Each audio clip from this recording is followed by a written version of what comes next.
If you go in S Pen, you will see that there are a lot of features here. So let's start with Air Actions. Air Actions is what you can do on your phone with the help of your S Pen without even touching the display. So you can use this S Pen as a remote. So you can do different things in different apps, and you can go through all of this here. If you press and hold the pen button, it will launch the camera.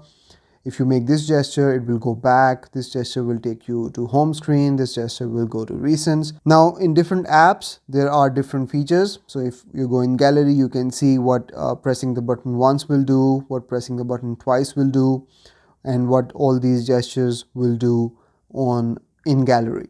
Similarly, you can go in Samsung Internet. So for every app, these gestures mean something else. So you can go through this, and you can learn how to use this S Pen, and once you do that, you will be able to use this S Pen as a remote control for your phone. Next up, we have Air Command, and if you go in here, you can select between two menu styles. So there is a compact style. So if I tap on this one, this is how the menu comes up. But if I select standard and tap on it, it will come up in a more detailed menu style.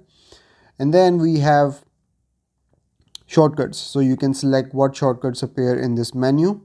You can add more from here. Down here we have show Air Command icon. So this is the icon here. It's showing on the display. You can turn it off if you want, and then just press the button to launch the menu.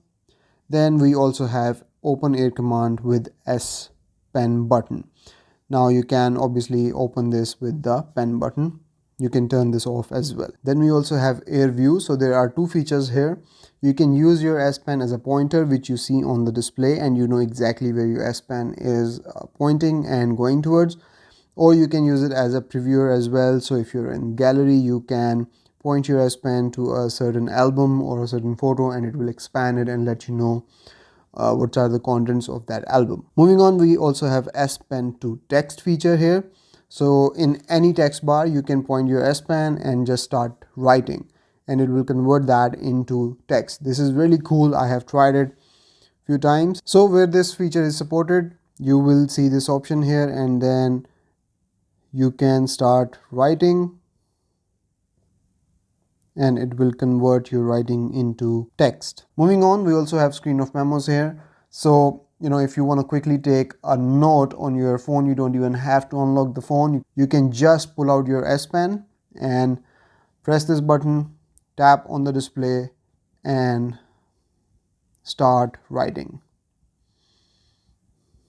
And then save it. Then you can pin it, and it will stay on the display on the lock screen for as long as you want.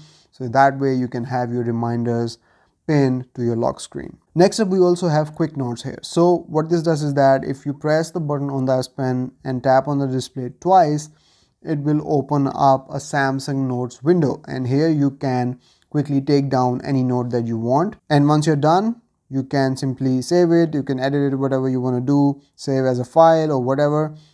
You can also minimize it and have it there on the display. This is a pop-up window for Samsung Notes, and you can remove it as well. If you go in more S Pen settings, you can use your S Pen to unlock your phone.